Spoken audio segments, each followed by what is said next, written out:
lot of people, they see Graham and they're like, oh my gosh, this is my idol. This is the man, so they don't want to check him. Yeah. They don't want to say, Graham, I think that your opinion here is wrong. And we totally have different perspectives on money. Some things like you're like, dude, he's so smart. And other times you're like, this makes no rational sense. Entrepreneurs are so caught up in money. Like, that's it. Wealth is not just money. It's your health.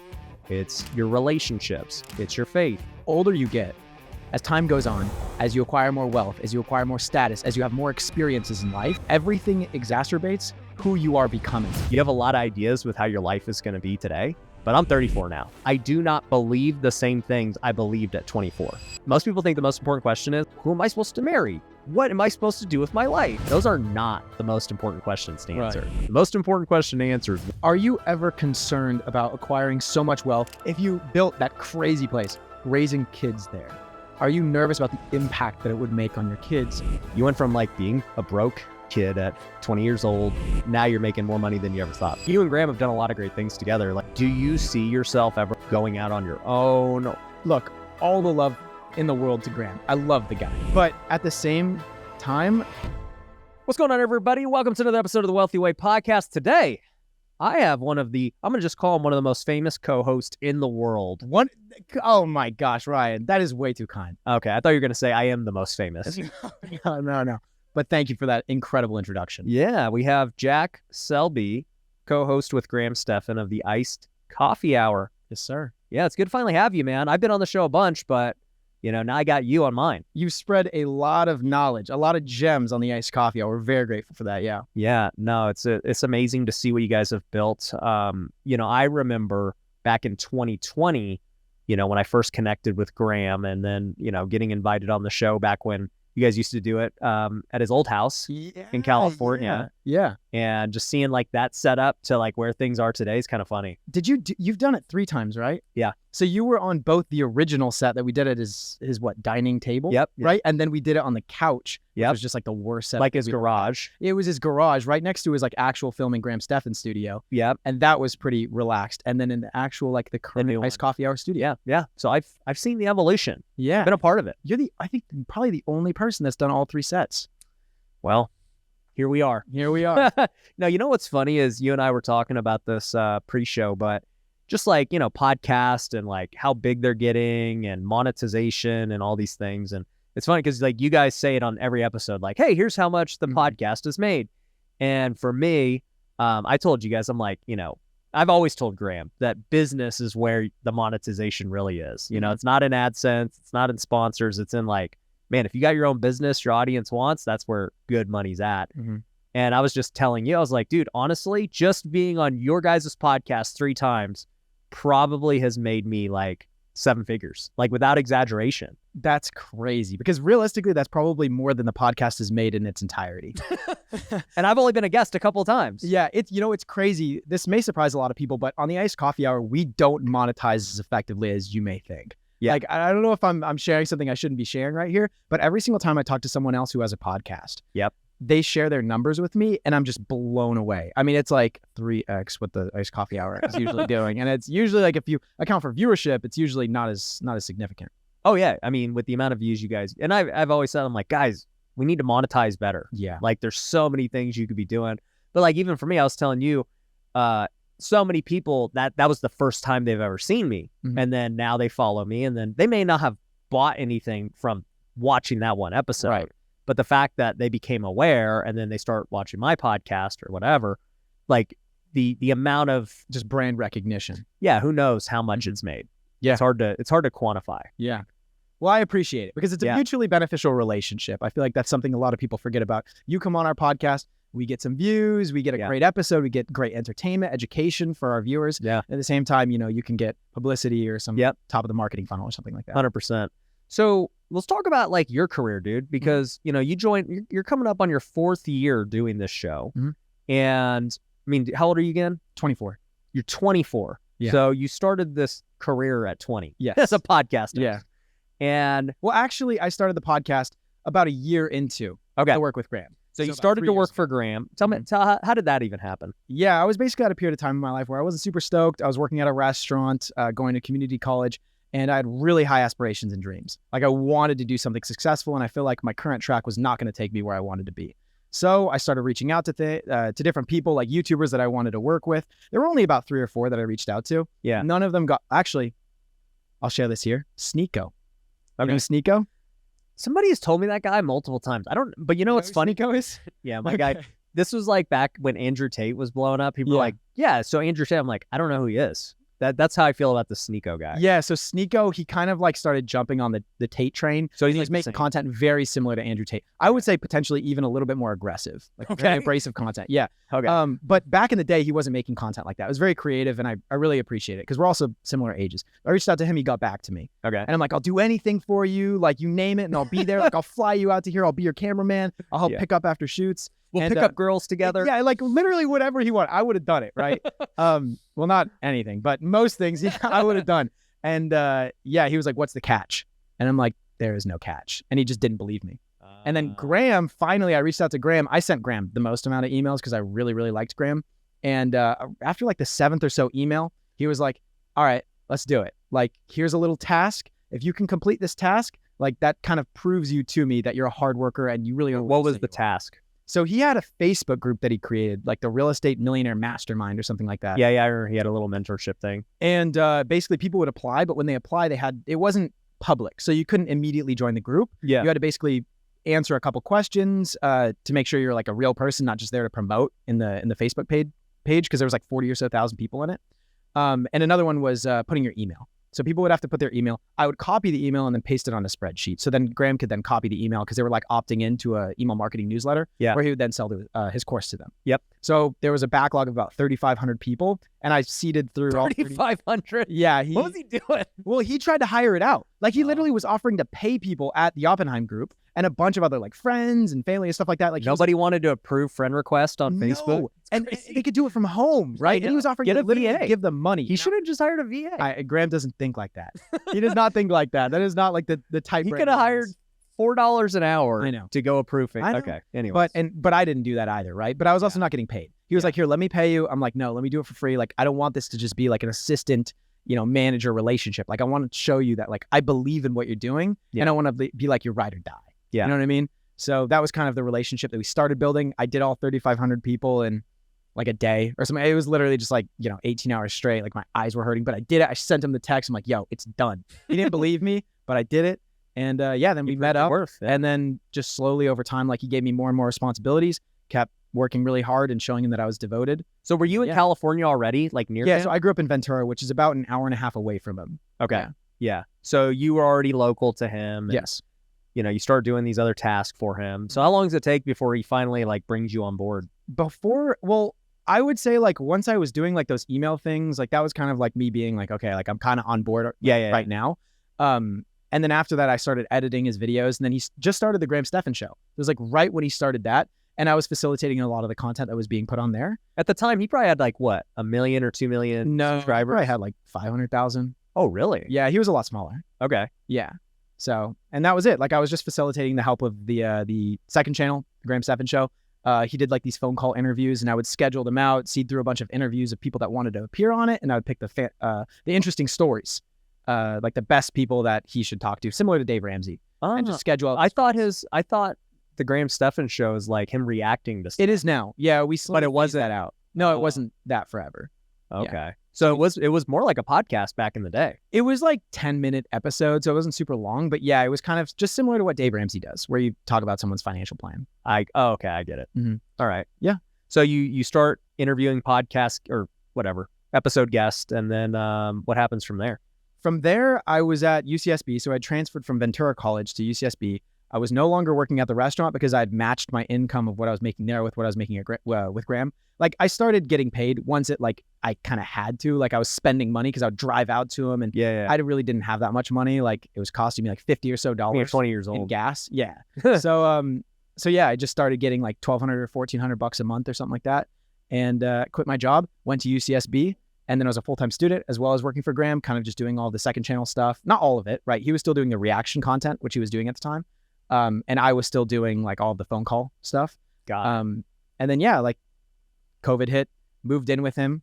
Yeah, it was kind of like a pretty fast jump, but like he knew I was on board with him. Like we were talking like nearly daily at that point. Pretty close relationship. We had met so many times by that point. Yeah. And then he bought a place in Santa Monica with a guest unit. And he's all, hey man, you know, if you ever want to drop out of college, move into the guest unit. Yeah. So then I went and moved in with him in the guest unit during COVID, and I was a full-time student online at UCSB because everything was online. Was that the same house that we filmed at? Yes. Okay, same house. Yeah, so there was just a little guest unit right beside there, and I Yeah. lived there. And then I just lived with him for about 8 months before we moved to Vegas. I also dropped out somewhere in the interim, and we also created the podcast somewhere in that timeline. Okay. So what like made you guys create the podcast, and how did you end up becoming part of like the ecosystem besides being like a behind the scenes guy? Right. So people had kind of known about me from the Stephan show because Graham had talked about me several times, like just randomly throughout the phone calls. And like, I think I had maybe appeared once or twice. So people kind of knew a little bit about me. And then I was like, you know what, Graham, you and I, we have really interesting dialogue back and forth. Like we totally have different perspectives on life. Very, very different. And I'm also a person that's comfortable checking Graham. Yeah. Because a lot of people, they see Graham and they're like, oh my gosh, this is like my idol. This is like, this is the man, you know, so they don't want to check him. Yeah. They don't want to say, Graham, I think that your opinion here is wrong. And I was very comfortable doing that because I feel like, honestly, we're friends first and then work associates later. Yeah. So then, yeah, like I just figured, hey, let's create a podcast. It was my idea. And he was, kind of shut it down initially. Then I proposed it over and over and over again. Then finally he was like, all right, let's try it out. Did a few episodes. He hated it. He wanted to quit. But then slowly, as it actually started making money, lo and behold, that was the metric that proved its worth to Graham. Well, why do you think he didn't like it? Because it was like a lot of, let me give you my perspective. So I actually like the podcast way more than like the 10 to 15 minute videos. That's what everyone says. Yeah. And like, I'm actually not going to make the 10 to 15 minutes videos anymore. Like I'm going all in on just strictly, you know, hour and a half plus podcast. Sure. And I like it because I don't have to script. It's actually way easier to edit. I get to meet cool people. I don't have to prepare. Like I just talk and it's great. And, you know, on top of that, it builds great relationships with people that, you know, you can do business with or whatever else later on. So like, it's kind of funny that he's one of the only people I've heard of that didn't like it initially. Oh, he hated it. Like he literally wanted to quit so many times, but finally it started making money. And he was like, that was it. He's like, you know we're what? good. You know, it's like kind of worth my time. I can kind of justify spending this hour a week here. So then, yeah, that was it. Yeah. The funny thing with Graham, everything about him is so funny. Like some things like you're like, dude, he's so smart and like he's a genius. Then other times you're like, this makes no rational sense why you'll do this, but you won't do that. I feel like, look, all the love in the world to Graham. I love the guy, right? Yeah. I mean, I'm marrying him and his wife next year. Oh, are you? Yeah. I didn't know that. I'm going to get certified. I'm going to marry them. But at the same time, I think he's had in his life a lot of confirmation bias. So like he's kind of reinforced his perspectives. Yeah. So it's made him a very, very, very unique individual. Yeah. Because he's just like, and it's just like every single time he takes a step forward, it's generally in the right direction. Yeah. So he reminds me a lot of Dave Ramsey. And I know Dave was like his idol growing up. Because Dave has that same thing. Dave like is so stuck in his beliefs and ways that like you tell him anything that's not related to this Dave sphere. Yeah. He's like not buying it. Yeah, even getting on shorts. Like he didn't want to be on TikTok or YouTube Shorts. Same as Graham. I mean, I told him Graham didn't want to either. Yeah, that was our first podcast in 2020. I was like, Graham, dude, you got to make a TikTok. Yeah, and then it got like 20 million views. Oh wow. Yeah, his first ever TikTok got like 20 million. Oh, that was views. the money one, wasn't it? Yeah, I was like, money he made. Yeah, I was like, Graham, make a video based on like what you made on YouTube. It's gonna blow up. But it wasn't making any money. That's the thing. He posted that TikTok, and although it got 20 million views, grew him like tremendously on TikTok, so many followers. He's like, yeah, but it didn't make any money, so it's not worth it. I'm like, Graham, please. Like, even for the iced coffee hour, I wanted to post TikToks. The only way I could justify it is I found a dude who was willing to do $5 a TikTok. Yeah. So Graham's cost would have been $250. Yeah. Like it was so hard to convince him to start doing shorts and shorts on YouTube as well. Yeah. And finally we're doing it, and he's just like, all right, now we got to go like 100 miles an hour all in on shorts because he like got that confirmation that it worked. Yeah. Yeah. It's super funny. Yeah. So at what I mean, you're just basically saying once it started to make like ad revenue and get some sponsors, he was like, all right, this is cool. Well, I think it was really, I mean, like it took a while to make some money, to be honest. Yeah. We started getting sponsors several months into the podcast. I think it was when he started getting to talk to some really interesting people. Like we had Jeremy on super early onto the episode. And was he not friends with Jeremy? No, he was friends with Jeremy. He was actually very good friends with Jeremy. Okay. But it was just like, he got to... By the way, this is Financial Jeremy for those. Yes. He got to film and record like a really cool conversation. And I don't know, I feel like podcasting spurs very fun conversation. And he enjoyed that, going on like a deeper level with a friend that he's had for a while. Yeah. And then for you, I mean, this was like your first time just really making content. So you're just probably eating it up. I was loving it. I was so busy. Like this was the busiest I'd ever been in my entire life, was when we were first running the Iced Coffee Hour out of the Santa Monica studio. Yeah. So it was a lot, but it was, I mean, without a question, it was worth it. Like I loved every second of it. Yeah. No, that's awesome. Yeah. I remember, you know, after I got to know Graham that year in 2020, well, actually, no, the reason we initially met was because he hit me up about moving to Vegas. Right. And he was like, hey, like, you know, I hear you're the guy in Vegas. Like, can you help me out? And I'm like, yeah, dude, I got you. And then, you know, we helped him get the house you guys are at. Well, you ended up moving in there too. Yeah. But it's just kind of like interesting. That was so long ago now that I think about it. I'm like, man, that was 3 years ago. You know what's crazy? That phone call, that initial phone call you had with Graham, I think I was sitting right beside Graham. Because he had it on speakers like, hey, I'm going to call this Ryan Pineda guy, like TikTok, whatever. Yeah. Listen in. Yeah. Because if he moved to Vegas, I was also going to move to Vegas. So it was in my best interest to be privy to that. Yeah. Yeah. No, that was a fun conversation. And then you guys, you know, acted pretty quickly. You know, it wasn't like delays or, you know, indecision. He was like, what do you think of this? What do you think of that? And I'm like, I mean, here's what I would do. And then, you know, he picked. Yeah. And you guys moved. Yeah. Graham is a man of action. Yeah. Like if he has his mindset on something, it's going to get done. Yeah. Yeah. And he was very set on moving to Vegas. Yeah. What do you think spurred him? I mean, obviously the taxes were one thing. What else? Every time you ask Graham this question, Graham's going to be like, you know, well, it's really nice. Like there's no traffic. There's not a lot of trash. You know, Santa Monica is really going downhill. And then like at the end of the list, he's like, and then of course, you know, no state income taxes. And like, I mean, come on. Like we know that that's going to be a little bit higher up on that list. We know that wasn't your afterthought. Right. So because he was also picking between this and I think it's Lake Tahoe. Okay. Right? Because isn't there a side that's... Yeah, there's the Nevada side. You know what's really interesting is the fact that the property, the real estate on the Nevada side is like hundreds of thousands of dollars more expensive just because they're within Nevada state lines. Yep. Because there's no state It'll lines. save them way more money. Exactly. So I would say that was a pretty big reason. Also because the networking in Vegas was pretty good. Like, you know, and Jeremy were there. Yeah, it would be hard to do Tahoe and like have the podcast there. Right. Like nobody has a problem going to Vegas. Right.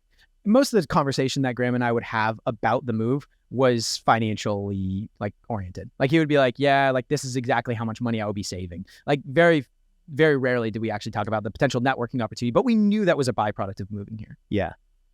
What do you like for you? What did you think about all of it? I was pretty open to it. I had kind of accepted the fact that when I dropped out of college and went you were just following that I was basically like, hey, I'm signing up for whatever. Like I just abandoned basically the only other thing that's really going on in my life. Yeah. So now work is my life. Yeah. So like whether I'm doing it here, whether I'm doing it in Vegas, it really doesn't make a difference because my day-to-day isn't changing at all. I'm just spending it on a laptop and recording and, you know, facilitating content. Speaking of life and like saying work is life, I remember you guys used to do like skits where they were trying to find you a girlfriend and stuff. Did that ever work out?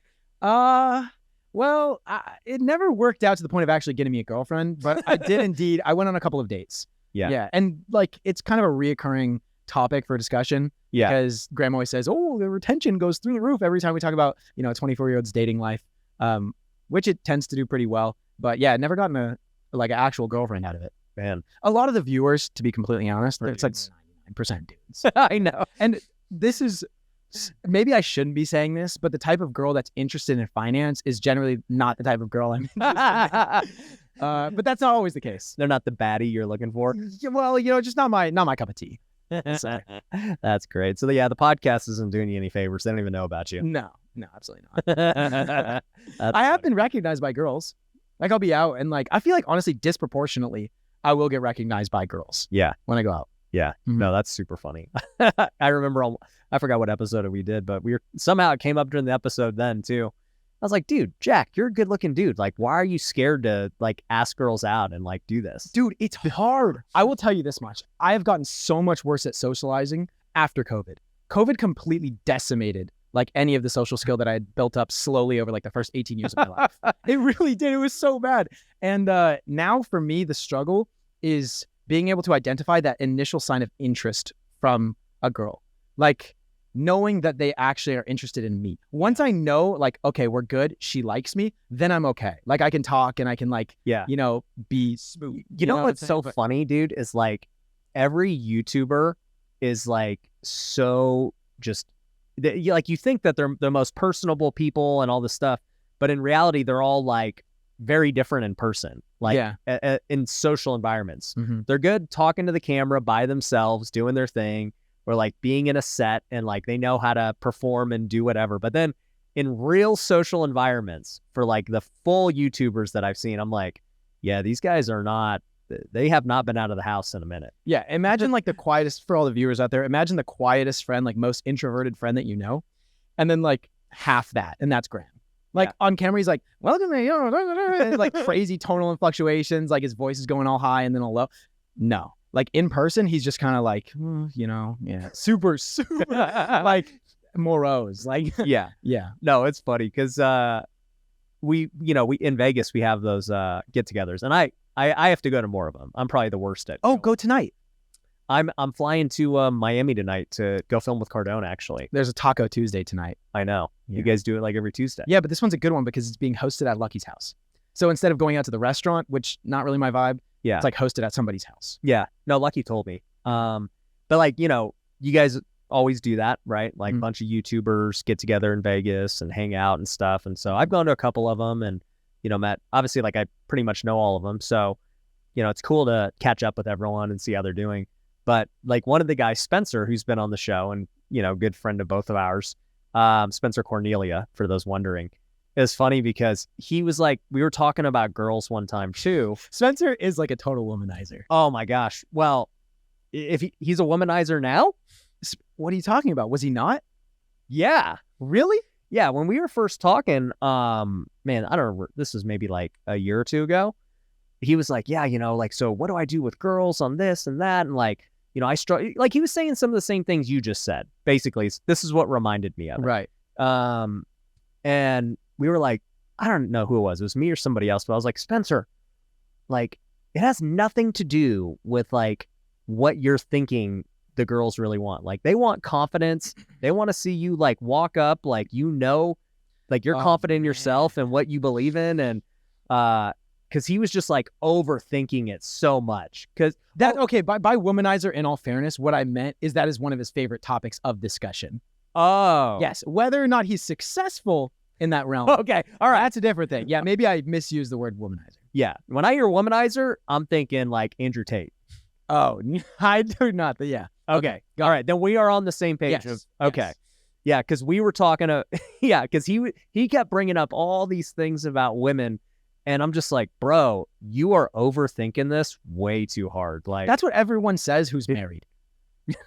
I guess. That's I have a friend that's 24 and he says the exact same thing. He's like, yeah, you just got to find the right match and it's pretty easy. I'm like, bro, it is not that easy.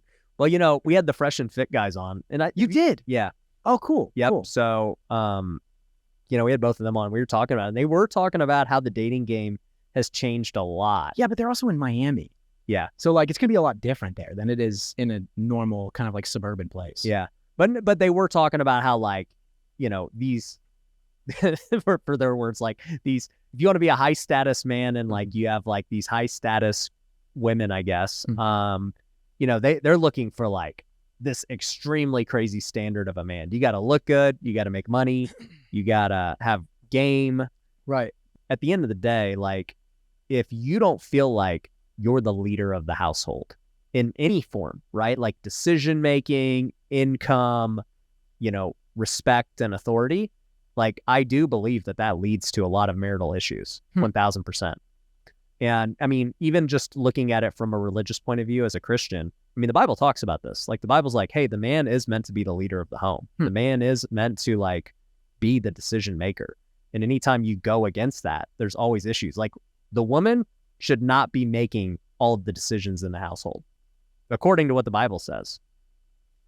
That's interesting. See, I've never been a religious man. Yeah.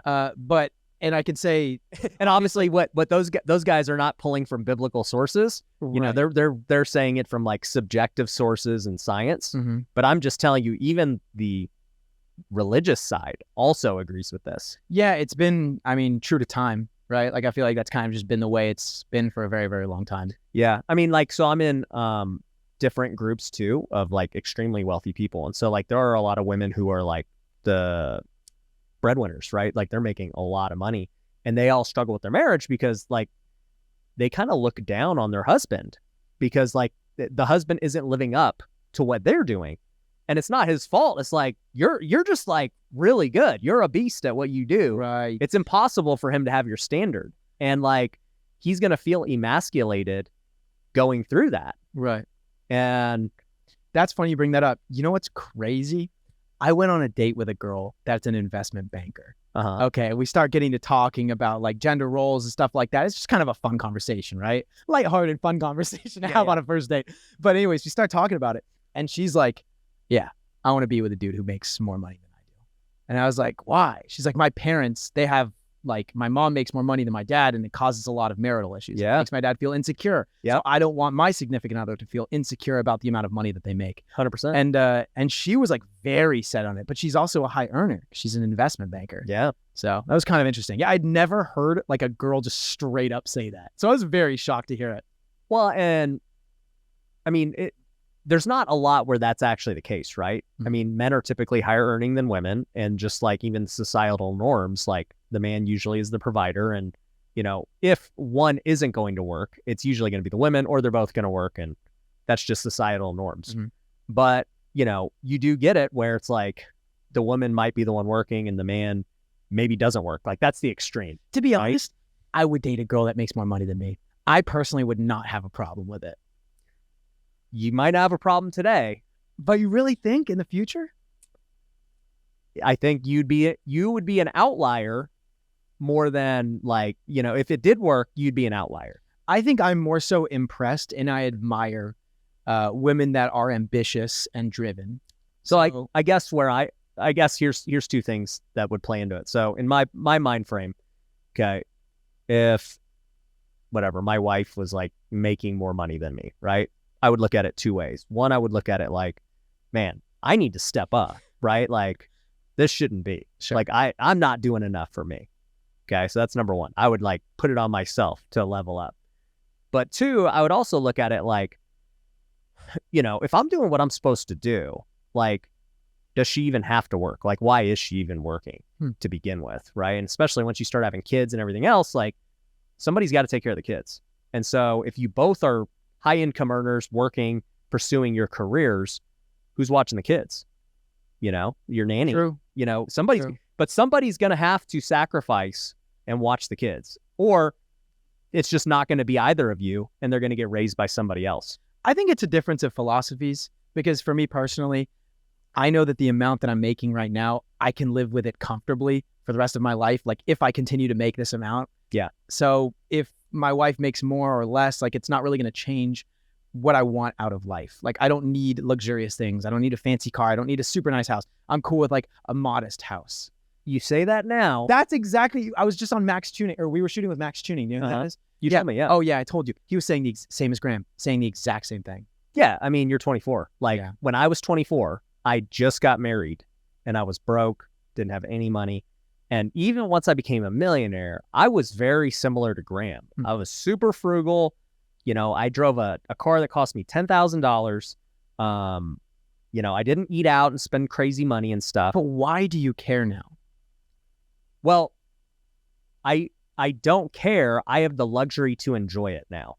Like I make enough money. So like obviously the difference where I went and where Graham went was that, you know, we both kept making more money, but I started to enjoy my wealth more than Graham does, right? Graham would rather be very still frugal. Like he doesn't really want to adjust his living. Do you think that you get a higher level of enjoyment out of spending money on luxurious things than you would out of more, like I would say, what else would you do with it? Things? But what would you do with the money? Right, but in order to acquire more wealth, it takes a lot of time. And it But takes for what? And You're not even going to spend it. Why do you need more wealth? No, but I'm asking, like, even if you didn't have the money that you had right now, do you think that you'd be just as happy or fulfilled doing things that I would say the average layman spends his money on? So to kind of confirm your point, I've been happy regardless. Like, I've been happy regardless of, I was happy when I was 24 and I was broke because we were getting married and like, we didn't know any better. We never had nice things. It's like, when I see people driving crazy cars and getting watches and stuff, I'd be like, what are these guys like? That's such a waste of money, right? And then, you make enough money where having a nice car really doesn't matter. Like, it's not going to impact your lifestyle. Like, it's not going to impact your bank account. It's not going to impact, you're not going to stress about making the car payment. You're not going to, do any of these things. And so you start looking at it in different ways of like, well, if I don't spend the money, what am I going to do with it? True, but if you're just spending because you don't know what to do with your money, like I said, does that give you an elevated sense of fulfillment? I will be more fulfilled driving a nicer car than a $10,000 car. Absolutely. But do you think that then you're chasing something that it's like the carrot at the end of the stick? You know what I mean? There's a difference when people chase the material thing versus they have the options to now buy the material things. So for me, if I'm chasing building my businesses and just growing wealth and cash flow and making impact and getting views and all the things that are important to me that don't necessarily, they're not material things. They're more so achievements, right? Having a viral video is an achievement. Having a successful business is an achievement. Being able to employ all these people are achievements.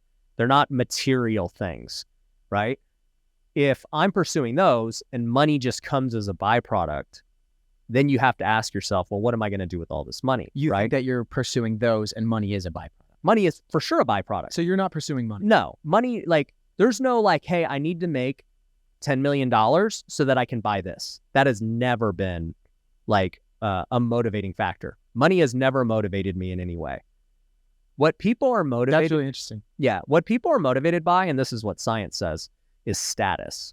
They're not motivated by, money is just like a tool used to get status, right? So how do you get status? Well, status can be achieved through having wealth, like people perceive you as having more status. It can be, back to the fresh and fit example, through looks and the woman who's on your arm, right? That's status. Sure. Right?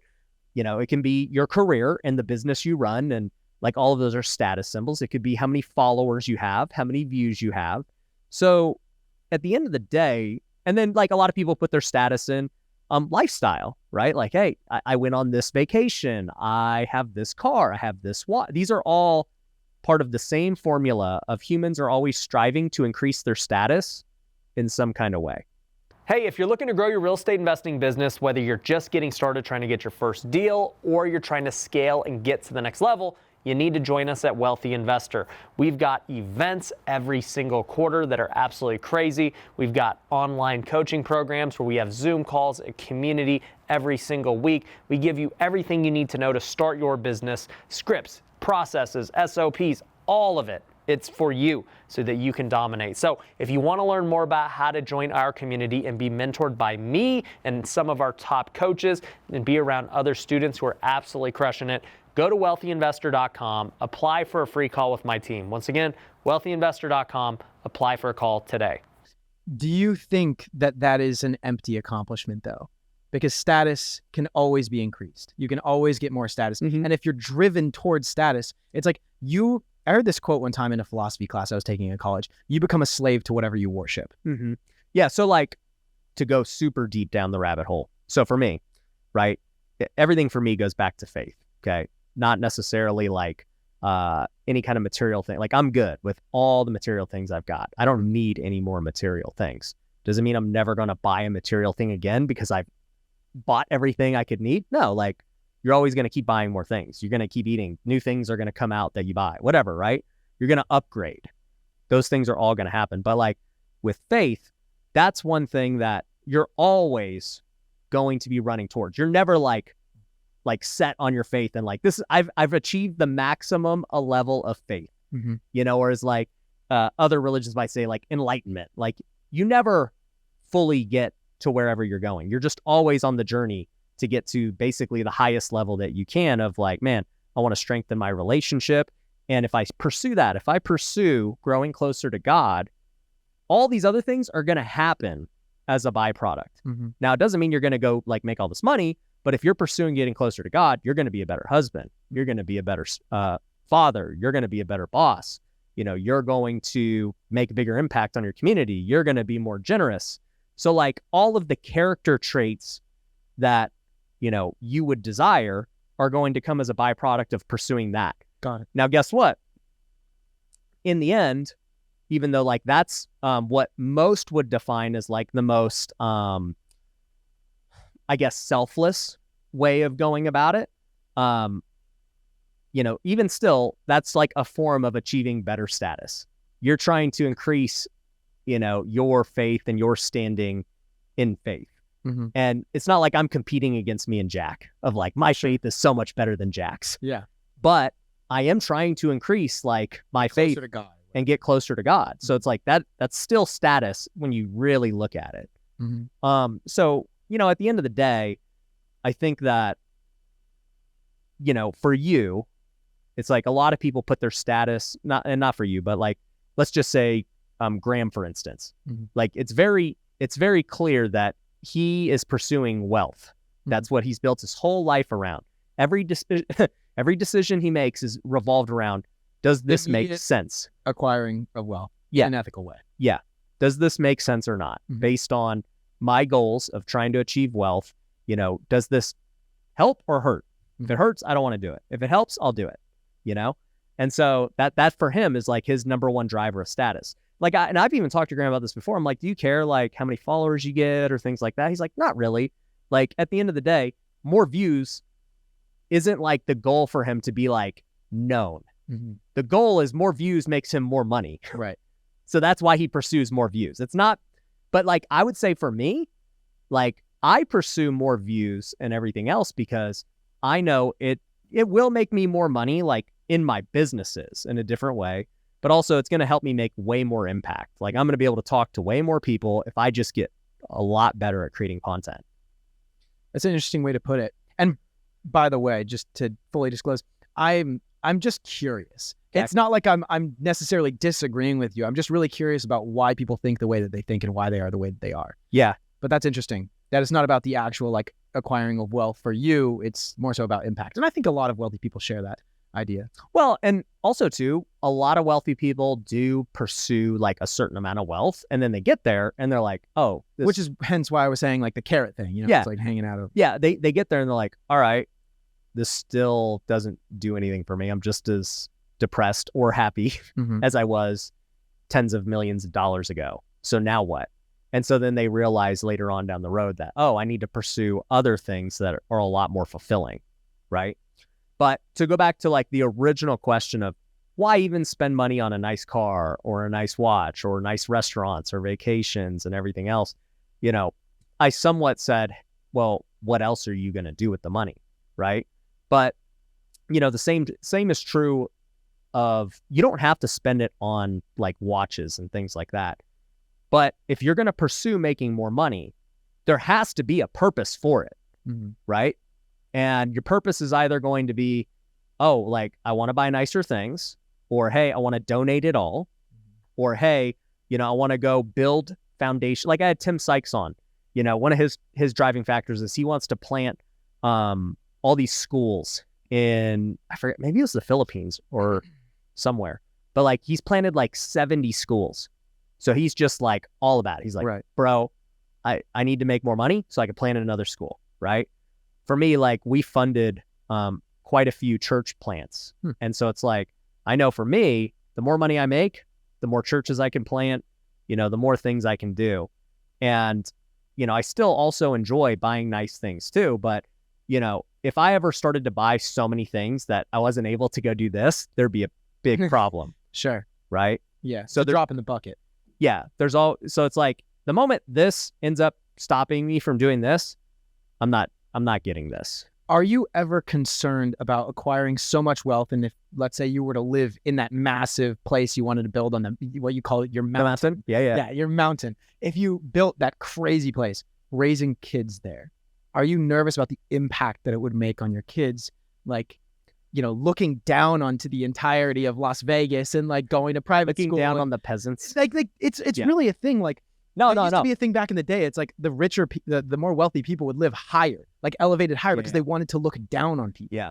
A few things. I mean, so one, I'm actually selling that right now. Yeah. So that's going to be a sick profit. Right. It sells. But no, two, I mean, whether it's the mountain or not, I mean, now we have a sick house too. Like, dude, I mean, your kid, whenever you're ready, assuming you keep staying your trajectory, is going to grow up like I don't want to say entitled environment, but like in a way better environment than you probably grew up in, right? Where they have way more resources and things. Better with regard to what though? Because I loved my childhood. I'm just saying resources in terms of like, you'll probably have a nicer house. You'll probably have a nicer car. They'll probably be in a better school. Like all those things will come with more money. Like naturally, when you make more money, you don't just keep living in the hood where you grew up. You're going to end up naturally migrating towards other people that are like you. Do you think that's good for your kids? I'm just telling you what's going to happen, regardless of whether you think you're going to do it or not. What? Graham bought a house next door to a YouTuber in the same community. He migrated towards other YouTubers because that's where his career was going and his life was going. That's just what's going to happen. Like my new house, I migrated towards the country club and the golf course because that's where like my life was going. I wanted to be in a family environment where kids and young families are, because that's the stage of life I'm in. There are people who are going to go live in bachelor pads and stuff who are 24 and they'll go live on the strip. But then they're going to outgrow it at some point because that no longer makes sense when you have two kids. You're going to go where a family goes. So my point is, at 24, back to what's his name? Max Tuning. Yeah. Back to what he was telling you is like, you have a lot of ideas with how your life is going to be today, but I'm 34 now. So I have 10 years of like hindsight. Seniority, sure. Of looking back at what I thought when I was 24 to what I thought when I was 27 to what I thought when I was 29 to now what I think at 34.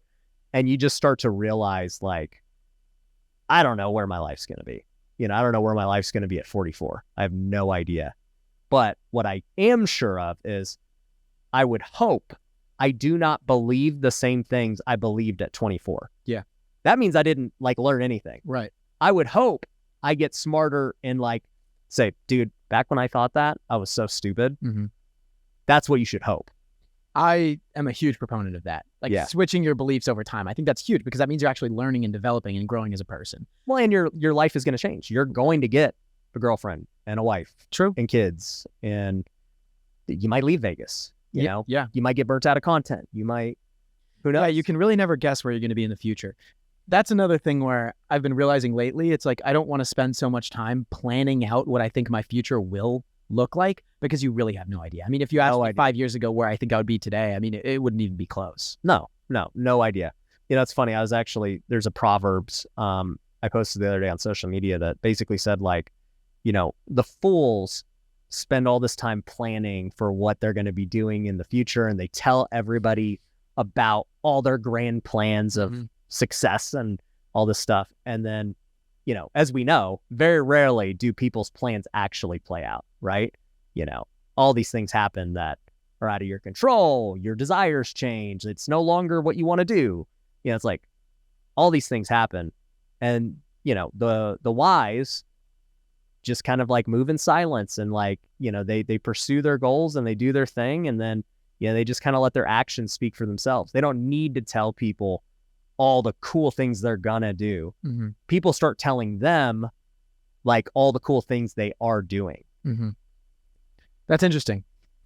That's really interesting. There's a quote that like one of my business mentors taught me. He's like, yeah, you're good at something when, you start telling people about it. You're like, yeah, I'm getting pretty good at this, right? He's like, you become great at something when everyone tells you about it. That's fun. I'm a fan of a good quote. Yeah. It's a nice quote right there. Yeah. So if they're like, Jack, dude, you're the best co-host I've ever seen, you're becoming a good co-host. Wow. You don't need to tell people you're a good co-host. Well, thanks, Ryan. Yeah. It means a lot. Why do you not have a co-host? I've experimented with multiple co-hosts. I I don't want to say I haven't found a good co-host. I just haven't found You got to find someone that does not see eye to eye with you at all. Yeah, I think most of my people are all too similar. Mm-hmm. Yeah, 100%. And I mean, truthfully, I don't know. I've played around with the idea. Like we've tested different things, like live shows and other stuff with co-hosts. And what we're actually about to do is launch like a podcast network with all the different businesses. So we're gonna have like 4 different shows. So like one's gonna be on real estate, one's on sales, business, maybe. One's on content creation. Yeah. One's actually on faith and business. Oh wow. And then my show is just like the all in one. Mm-hmm. So yeah, we're excited about that. So basically all those guys who have like co-hosted with me are going to get their own shows. Oh, cool. Yeah. I'm just curious because, I mean, I've never been religious. I grew up in a pretty secular household. My mom grew up Jewish. My dad grew up Christian. That sounds like a pretty religious household to me. They grew up that way. But then when they got married, it's like, I mean, I grew up nothing. Like I volunteered at, I would say I'm closer to Judaism than I am to any other religion. Okay. I grew up So have you sacrificed animals or anything lately? No, I have not. I have not sacrificed animals. No, I can't even kill. I'm not going to put my feet up. I can't even kill fish when I catch them. Honestly, like I can't. Yeah, that's funny. Okay. But I was wondering if you think that higher level of fulfillment that a lot of religious people proclaim to have can be acquired in any other way without religion. No, I don't. No. You don't think so? No. You think that the most enlightened you can be, it requires you to be religious to some degree? I would even take it a step further. I think you also have to pick the right religion. I don't think that you can just say, oh, well, I'm a Buddhist or I'm a Hindu or I'm this, I'm that. And like, I'm really, faithful. And so like, I'm enlightened, like, I think that, I mean, for me as a Christian, we 1000% believe there's only one God and there's only one path to God. It's through Jesus. So every other path in, the Christian faith is not true. That's the cold hard facts about Christianity. Now, some other religions who believe there's multiple gods, they'll be like, oh yeah, Jesus is real. And so like, that is one path to enlightenment. And, this is another path and this isn't. So like there's those religions do believe that, but Christians do not believe that. And if they do, they don't understand what the Bible says. So like, that's one thing. 2 is this, at the end of the day, like we're all here on earth right now, this very moment. And we got here some way, somehow. And it's crazy that like we were on a podcast and like your life has turned out the way it's turned out the last 5 years. And somehow you've ended up in Las Vegas and you have this career and like, your life is going to continue to evolve in different ways. Right.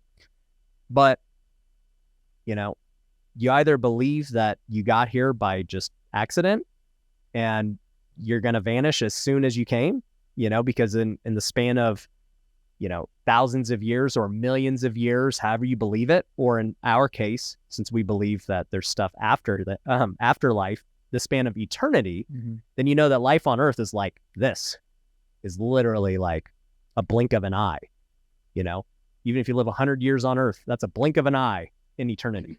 So the number one question you have to start asking yourself, if you don't believe that this all just ends and that this isn't all just coincidence or whatever, is like, well, what does happen?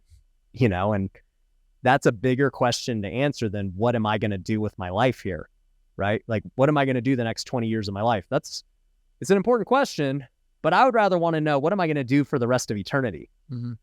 Because that's going to be a far more important question than the next 20 years of my life. And so I think that's the first step for anybody who tells me like, yeah, I don't know what I believe. I'm like, well, let's just look at the facts. Like, do you believe that this is all an accident, or do you believe like someone created you and all the unique things that you have?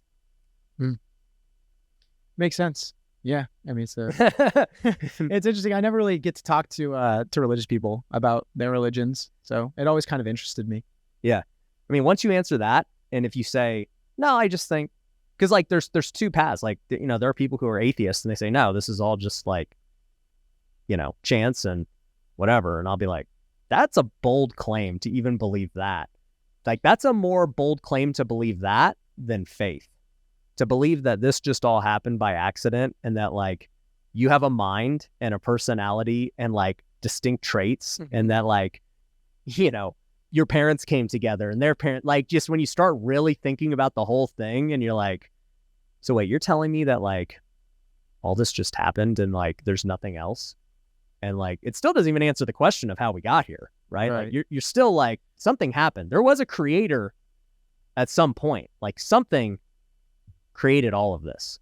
So the way I see it is, I believe that if there is a God out there, then in order to get to like the pleasant part of afterlife, let's say heaven, he would mostly care about you just being a good and ethical person, more so than you subscribing to a religion that could potentially be fleeting anyways, because we know that religious rates have continued to plummet like as time has gone on. So if it is something that is potentially fleeting, wouldn't he care most about the deepest thing, which is just like, are you decent or indecent? So let's answer this. This is another good question, right? So there's a lot of religions that follow that philosophy where it's like, hey, I've got to get to basically a certain level of status before I qualify for heaven. Sure. Right? Like and the line is, I'm a good person or I'm not, essentially. Right? So where's the line? I'm with you on that. No, I know, but I'm just saying, like, but I think how do you subjectively pick the line? Who picks it? There's going to be an arbiter, sure. And if there was a God, like I said, if there were, then they would know where that line is. And I just think, hey, so you think it's do you think that we don't know the line then? Yeah, I would say so. So no one knows the line. Well, whoever the arbiter of the line is, but we as humans don't know where the line is. But most humans would say, well, yeah, it's obvious what good and bad is, right? You know, somebody who kills people isn't going to heaven. Somebody who cheats on their spouse isn't going to heaven. It's like, really? Like if you have one mess up and you cheat on your spouse once, you're not going to heaven? What if you were good the rest of your life? You donated to charity. You did all these things. You served. Like, you're telling me one mess up screwed you up? You know? And this is like a tough thing that a lot of religions have, where it's like they kind of feel like they keep bouncing back and forth on the line of basically salvation. Of like, oh, they had a good day. They crossed the line. Oh, they screwed up. They're below the line. Oh, they crossed the day. They, below the day, right? So, the whole thing of like the line argument of like, man, as long as you're barely above the line, you're in. And if you're below the line, you're out. What the Bible says is nobody's above the line. So none of us deserve. We're all born sinners. Well, we're all born sinners, but also too, like, the line's perfection. So at the end of the day, we all fall short. We all got issues. We all have done bad things. We all, sure, there are people who are bad, worse than others, but we're all just at the end of the day, not worthy. And so that's where Christianity is different, where it's like, we accept that we can't earn our way into heaven. There's no amount of good works we can do. Something that I kind of realized, a belief that I feel like has served me really well over the past few years, is it's kind of a weird nuanced belief, but I think that we're actually in heaven right now. Okay. I think wherever we're living, we're either in heaven or we're in hell. Okay. And I think it makes a lot of sense, because if you truly were in heaven, it would be transitory. Everything that's good in life is transitory. Being a young child, like youthful innocence, right? You look back on that very fondly. But the only reason why you look back is because on it so positively is because it ended. Yeah. Right. In the same way that where we're at right now, it's going to end. Yeah. And I think that those who are, I would say in your language, sinners, right? Yeah. The people that act, the evildoers, they're actually not fulfilled doing that evil. And they've created their own hell. And they're not happy. Yeah. They're unfulfilled doing such. It's funny you mention that, because even the Bible talks about how, like, the kingdom of heaven, obviously, like, that is a place after too, but it also talks about how the kingdom is right here on earth right now. Like, the moment you fully become a believer and you're following Jesus, basically to what you just said, like, you're in the kingdom. You're now having fulfillment. You're not living life with the guilt of your past and all the things you've done, like living in this hell that, people who don't believe have to live through, right? Because think about this, as Christians, if we believe, like, Jesus forgives us for our sins, like, we don't have to be held down by that anymore. Like, we have new life and new freedom. Like, that makes living a lot better, right? Like, we don't have to feel like, man, dude, I have no chance of having a better life on this earth or after, because I've screwed up so bad. But Jesus is like, nah, like, you can. It doesn't, you're not too far gone, essentially. versus people who are not saved. Like, they live with the regret. They live with the uncertainty of not knowing where they're going and what's going to happen in their life. The uncertainty of saying, well, I can't rely on anyone else but myself. Like, there is no God. Nobody's helping me. It's all on me. Whereas for me, I'm like, it ain't all on me. Like, I have God, and even if things don't work out, I know I'm going to still be good at the end of the day. I may not be good today. I might be going through some crap today, but in the long run, I'll be fine. Right. And so it gives you a different perspective on life, like, but you got to truly believe it too. It's not something where it's like, today I'm gonna psych myself up and like, right.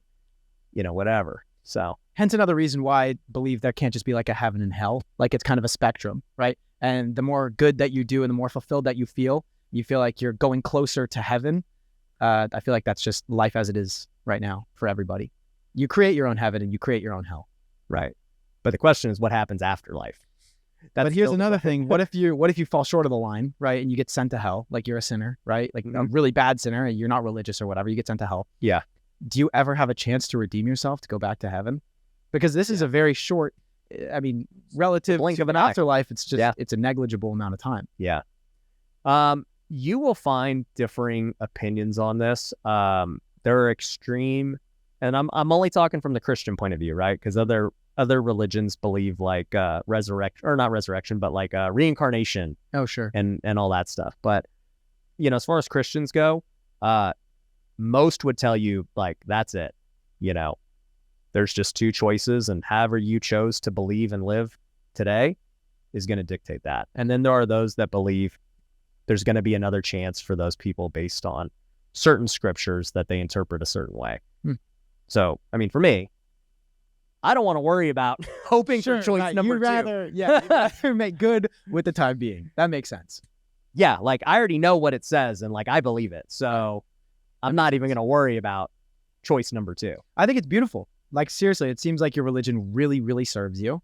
Yeah. It's turned you, I would say, into a very nice, like amiable and seemingly very ethical person. Like, I would say it's good. I would say it serves you. Most of the religious people that I know, the reason why I'm interested is I just look at the facts. Like, I look at the religious people I know, and they are some of the nicest, most charitable, sweetest people. Like, loving, so much love to give. Yeah.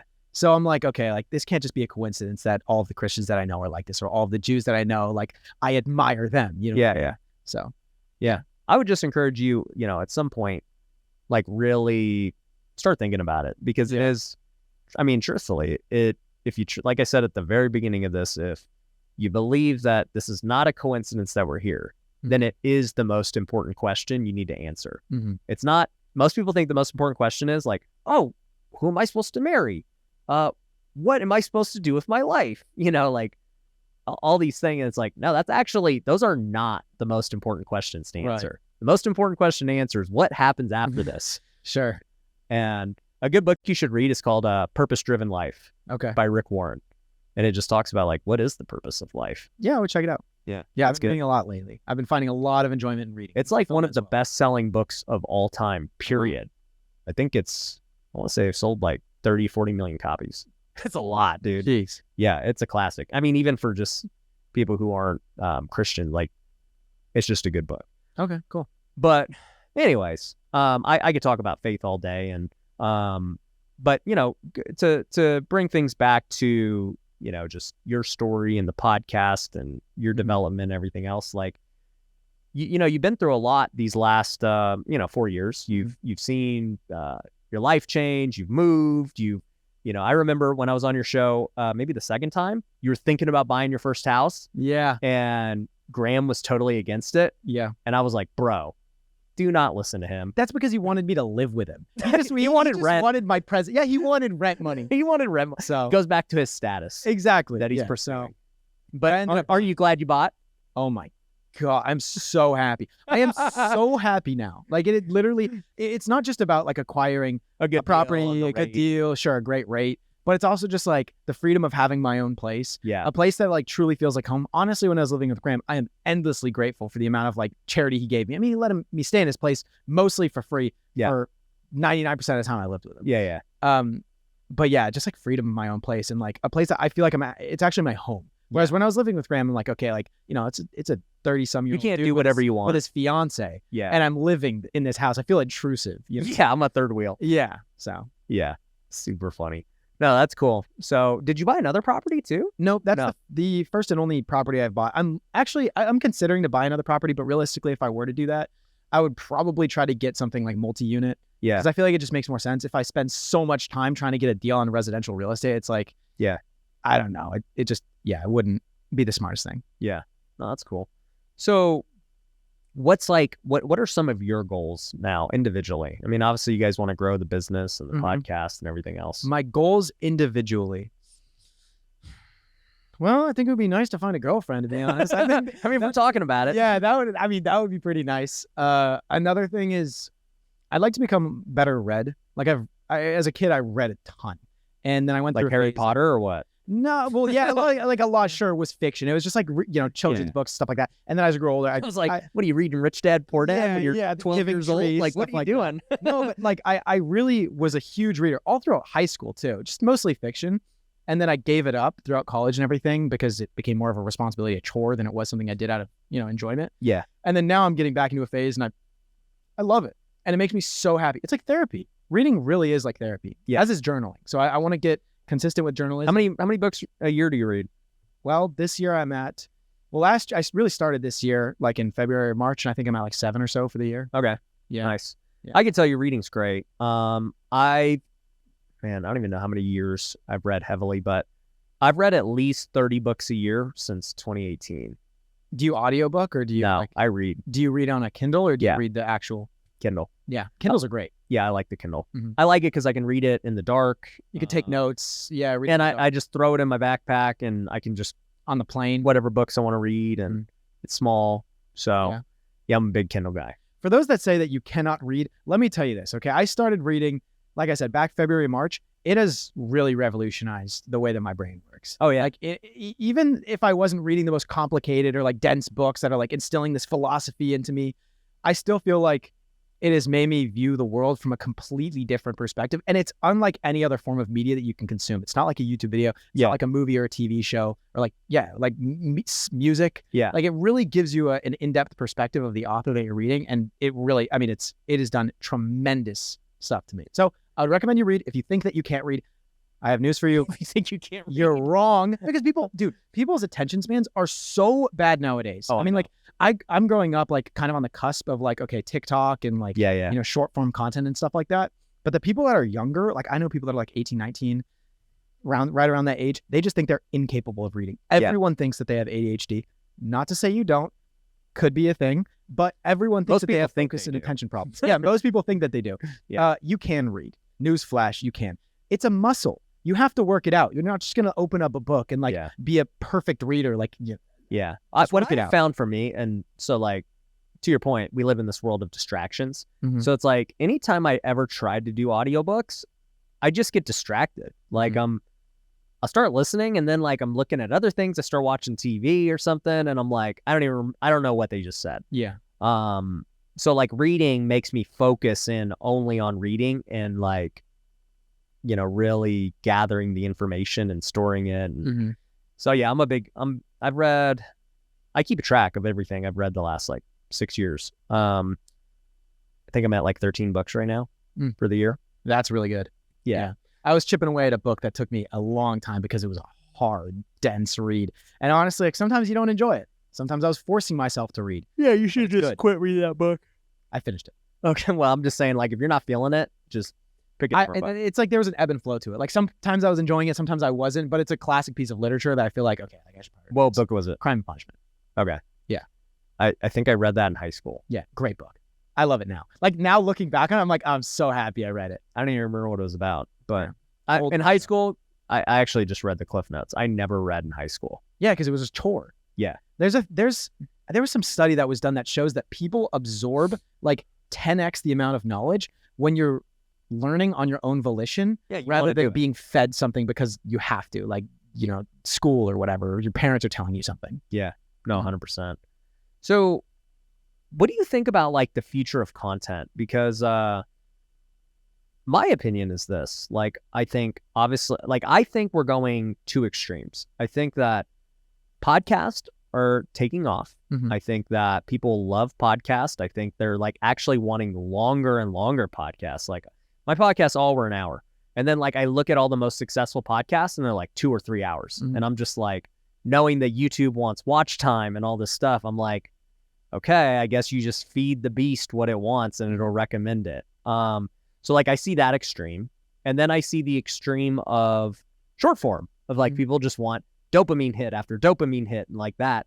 And then like to me, you know, the middle ground of like that classic YouTube video that's 8 to 15 minutes, I see that kind of like phasing out. I agree with you. You do? Okay. Yeah, I do. I think it's like there's going to be two situations where you're consuming media. One is you're sitting on the toilet or you're like chilling on the couch and you're probably just like, TikTok swiping or whatever. Because realistically, that's giving you way more bang for your buck than watching a YouTube video. Yeah. Like the amount of like gratification that you get from 10 minutes of swiping on TikTok versus like one YouTube video, it's just constant. TikTok bang a lot, banger after bang. Sure.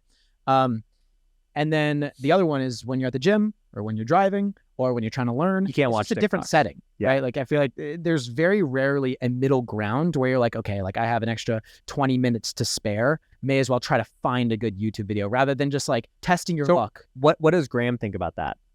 Graham's opinion on it? I mean, he's probably of the same opinion, realistically. Like he knows that he thinks everything's gonna be TikTokified. That's what he says. Okay. Yeah. Because like Graham built his career on the middle ground. Mm-hmm. You know, like his whole channel is based on the 8 to 15 minute video. Mm-hmm. And then now obviously you guys have the iced coffee hour, which is amazing. And I think that that's like, he's lucky he partnered with you to do that, because if he didn't, and he kind of just only did his 8 to 15 minutes. He would have had a lot of eggs in the same baskets. Yeah, like, because he didn't want to do TikTok. He didn't want to do the podcast. And it's like, those are the extremes that the world's going towards. Well, in all fairness, I think that if you do make those mid-range content, I think it's always going to continue doing well if you make good content.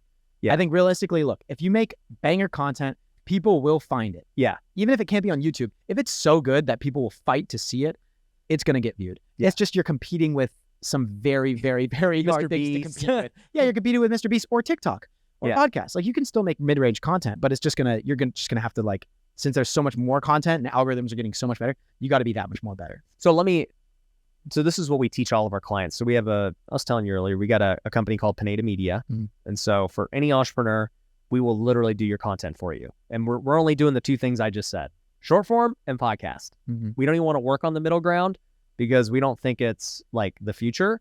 And we also think it's harder to do. It's harder to script. It's harder to edit. Like everything about the 10 to 15 minute video is way harder than the other two. I would still recommend, because you can clip up an hour-long podcast into 60-second vertical shorts. Yeah. And at the same time, you can get 3 to 4 minute clips. Like if people want more depth things, let's say you have a short that you post from somebody's long-form content and it just does, it like totally takes off. Yeah. Then you can assume there's probably a lot of demand for something similar to that. Make it 3-4 minutes, a little bit longer, and then post it horizontal. Yeah. No, 100%.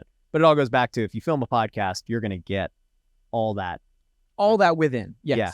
So it's great. So that's like our focus. But basically where I was going with that is for you guys, well, for entrepreneurs, like we're a different set of people than the pure content creators. So we already have businesses on the back end. So at the end of the day, for most entrepreneurs, their goal of creating content is to get customers for their existing business. Mm-hmm. Now, for us, the only way to get people to buy, especially if it's like an expensive item, is like for them to really feel like they know you and to build a relationship with you. And like the fastest way to build a relationship with somebody is to spend more hours with them. Yes. You know?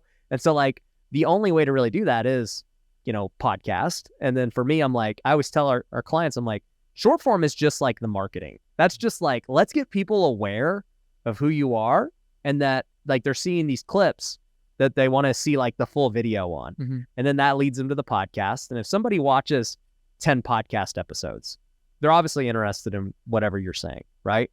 And they probably are interested in whatever your business is, or else, because like your content should revolve around your business if you're an entrepreneur. Mm-hmm. And so eventually, you know, they end up buying from you. Like that's our philosophy.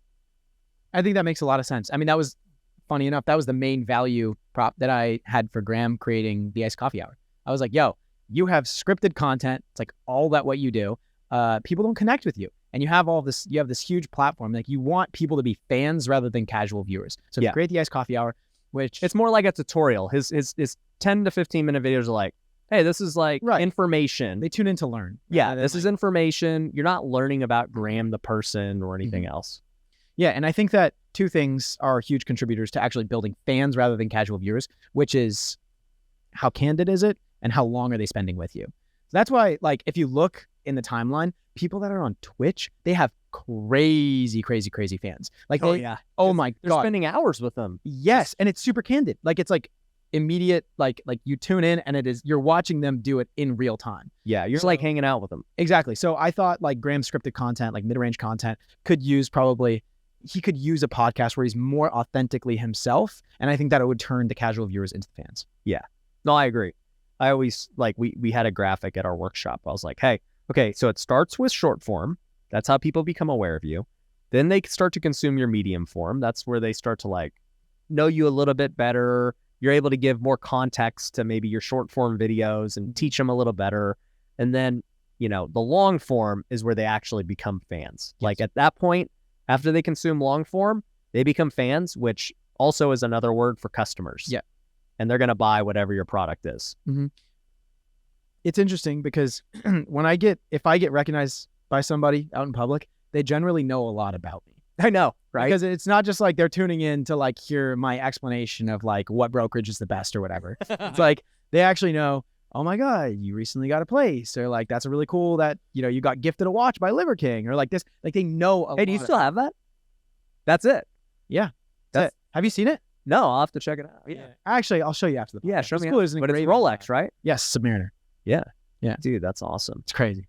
Liver King's one of my favorite guys, dude. I love Liver King. I love him. I love him.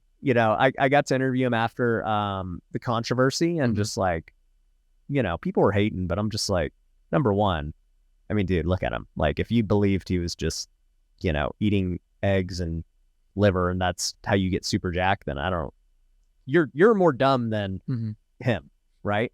But two, he's just so kind, so genuine. Like, his mission is so, just like he is driven by his mission. Right. Yes. That is the thing a lot of people look past. Like, they think he's just doing it for monetary gain. No. But when I was talking with him, he, like, off camera, he really believes in his diet and his way of life and how much fulfillment that you can get out of it. And I'm like, well, look, if you thought that you had the gospel in the same way that you feel like you do with Christianity, yep, you probably feel like it's your job, your duty to share that. Well, that's why it goes back to what you're saying earlier of like what truly drives you. And it's like, so for me, it's to spread the gospel, right? So it's like, if this show does really good and then 100,000 people saw this interaction we just had about the gospel, that is a massive win for me, right? And I mean, not for me, but for just the faith. Yeah, I'm going to heaven if that happens. I will be above the line after that. There we go. So until I get 100,000 views, I don't know. But all seriousness, like that's what drives me. So it's like, how do I make the podcast better to get that? How do I, do all these things if that's the full driving force? And so it's like for Liver King, his full driving force truly is that. And it's like, dude, he makes all of his content with that in mind. Like, that's going to be what he does. It's really interesting. When I went on this podcast, like before this right now, I was thinking like, okay, it's going to be very numbers oriented, very like financial, like entrepreneurship. But it's interesting. There's more tangents than I would have expected, which I'm cool with. I'm really happy just to sit down and chat about whatever. Well, so I don't know if I've ever explained to you like the philosophy of the wealthy way. So, I wrote the book in December. I'll actually give you a copy, dude. Oh, nice. I've got one right here. I will read it. Yeah. But you're a reader now, dude. Yeah. You can get it on Kindle for $1 if you don't, want to read the physical. I like reading physical copies. Okay, cool. So that one's for you. And, the whole philosophy of the wealthy way was this. Like, entrepreneurs are so caught up in just like money. Like, that's it. Like, so many things are just about dollars and cents to them. And so what do? Because that's their status and only end goal, they neglect the other things. They go all in on making money. And so, they become bad husbands, bad fathers, because they're like, oh, well, I got to sacrifice now so that, I can go do this. Like, this is important. And like, I'm doing it for you guys. Trust me. As reality, you're doing it for yourself because like you want the status and the achievement of, growing your business and all that stuff. And don't get me wrong. There's nothing wrong with growing your business, but don't tell me that like you also value being a good father more than that, because you don't. Like you value this obviously more. Right. And, you know, the same part of it true, you know, wealth, like the whole part of the wealthy way is like wealth is not just money. It's your health. It's your relationships. It's your faith. That creates a fully wealthy person. If you're deficient in any of those, right? If you're fat and out of shape and like you can't even wake up and you're tired and I don't care how much money you have, your life sucks. You know? Like if you feel like this void because you have no faith and like you're wondering about that every day, it don't matter how many followers you have. It doesn't matter how much money you have. You're still going to be depressed and like unsure.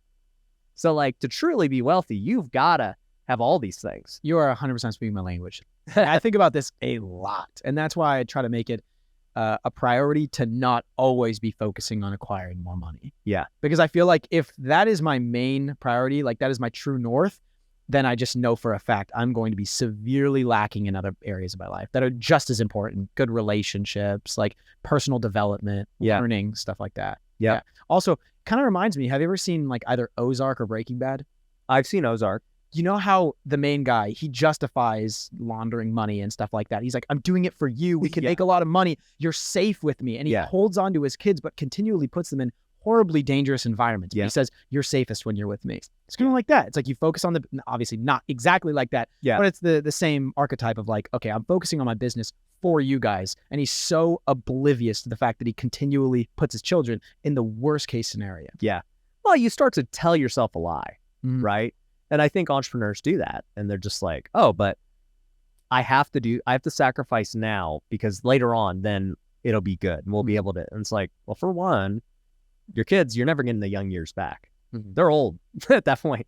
And they'll tell you firsthand, we would have rather had you versus more money, you know? So like none of it lines up. Now, if you're just honest with yourself and you're like, no, like I just love business more than all these other things, then you shouldn't have a family, number one. But number two, even if you were like a single dude who's just only going after business and stuff, probably not gonna be happy. Yeah, you will eventually be like, all right, I've achieved whatever. Like that didn't do anything for me. It will happen. So that was why I wrote the book and why this is the wealthy way, because dude, I've just seen it too many times. And I mean, you have seen it. You guys have interviewed so many people. And I know for a fact, you can tell like who's like really content and fulfilled. And then those who's like, man, from the outside, it looks like they're killing it. And then you just see that they're like, absolutely. Absolutely. I've seen the same thing over and over and over again. Yep. Yeah. So that's the whole purpose of the book. Cool. Helping people realize that. I will definitely read it. Sounds like something I'm definitely interested in. Yeah. No, 100%. But yeah, I think, dude, like for you, you know, you're now like reaching a new stage in your career of you went from like being a broke kid at 20 years old, part-time, working for free, then making like $1,300 a month, thinking it was good money probably. And then now you're making more money than you ever thought probably, you know? Do you see yourself ever like going out on your own or, you know, trying to do your own, like, because you and Graham have done a lot of great things together. Like, what do you see for yourself? To be completely honest, I'm just so happy with the iced coffee hour. Like, I don't want to be complacent.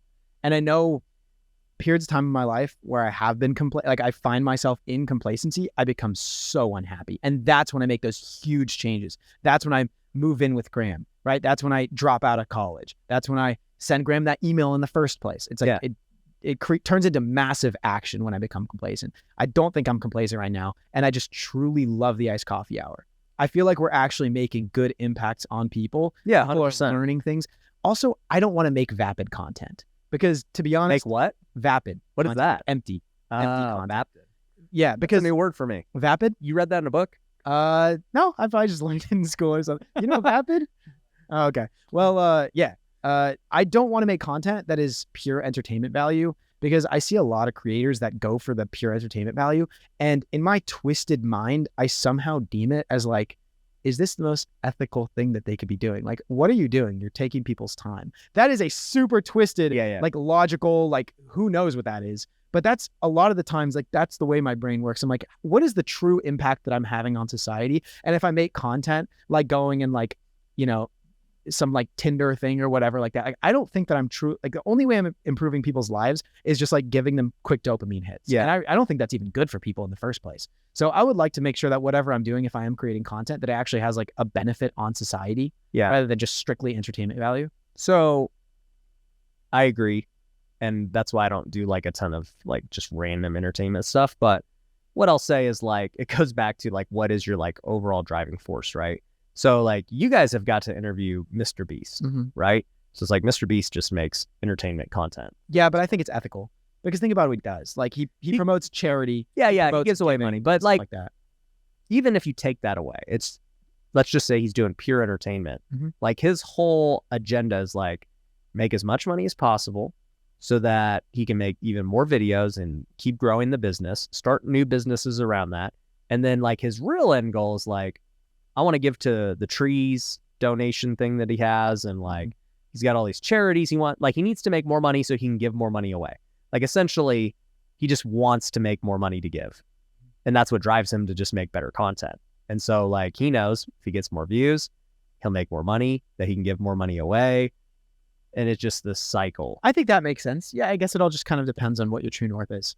Yeah. So for him, if you were to ask him, I would have to believe he's saying that he just wants to give more money away. Like that's his end goal. Yeah. But a lot of people I don't think are necessarily like that. No. That's what guides him. I'll give you another example. Like, what would you say Elon Musk, what drives that guy to do what he does? I honestly think it's just fixing society, fixing humanity, solving it. Yeah. Okay. So if I had to like pick a singular goal, just listening to him speak and stuff, I would say his true north is he wants everyone to live on Mars. Like I think that's his goal. Like that's his overall end goal. He like wants to colonize Mars. Why would he pay $44 billion for Twitter? I feel like that doesn't like really get him there. I think everything he does has like the purpose of getting people to Mars.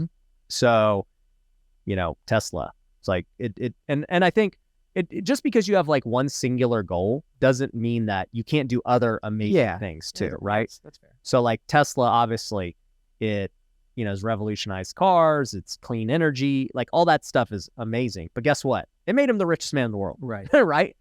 All these other things he's doing are going to make him more money. Twitter will make him money. He's going to fix it. It's going to turn around and it's going to be this way more valuable asset than what it was when he bought it. Right. And it's going to continue to make him richer. And then Neuralink and then, you know, all these other things, SpaceX. You know, SpaceX's whole mission. That's where he's like, all right, literally, you've uncovered it. Sure, I want to take people to Mars. Yeah. And like and he's made no secret about it. And you know, why create like all these energy sources and solar and like you're gonna need it on Mars, right? You know, so I think everything for him is revolved around getting people back to Mars because not back, but to Mars. Back. Where are you from? Yeah, getting people to Mars. Yeah, I don't know what he believes, but as far as like why we need to leave the Earth, I think it could just be, I think we're kind of speaking the same language, like fixing humanity. Like I think the Earth could potentially be doomed in his eyes, and he's like, okay, like this is how we're gonna fix it. This is the solution to Mars. Yeah, sure. For humanity, getting them to Mars. And you know, it's like he needs a lot of money, he needs influence, you know, he needs government grant. Like so, he's so like strategic with all of these things that help him achieve his end goal. So I think everyone has some kind of end goal that they're striving for, and everything else is just a tool. And if that tool can also be like its own thing that's also amazing, great. Like I'll give you an example. If my end goal is all faith-based, okay, but I'm also like doing a good thing with content and making the stuff that's going to help people, even if they don't believe the faith stuff. They learn how to make money. They learn how to, you know, better their lives and become entrepreneur. Like that's its own great thing in its own right. And then I have lots of businesses. And so it's like, if this business has, you know, some kind of purpose that is helping a lot of people, that's amazing in its own right too. But it still doesn't take away from the fact that like the number one goal is this. And so everyone's going to have a number one goal. Well, I feel like if I were to claim some number one goal, it would just be to have like a great family. I want a fantastic wife. I want as many kids as I think would be reasonable. And I want to have a positive impact on my community and my parents. And I would have said, if before you even told me that, based on just our conversation the last, hour plus, if I had to say, like, what's important to Jack, you brought up women a lot and like a girlfriend and like fulfillment and like you subconsciously brought it up a lot. Yeah. Way more than you brought up like, yeah, I really care about making money and I really care about like building a business. And, you're like, those are cool. Money is important. Like, I'm not going to be oblivious to it. Yeah, it's important, but it's definitely not a driver. Right. Yeah. I would say like the most important, why money is important to me is just for freedom.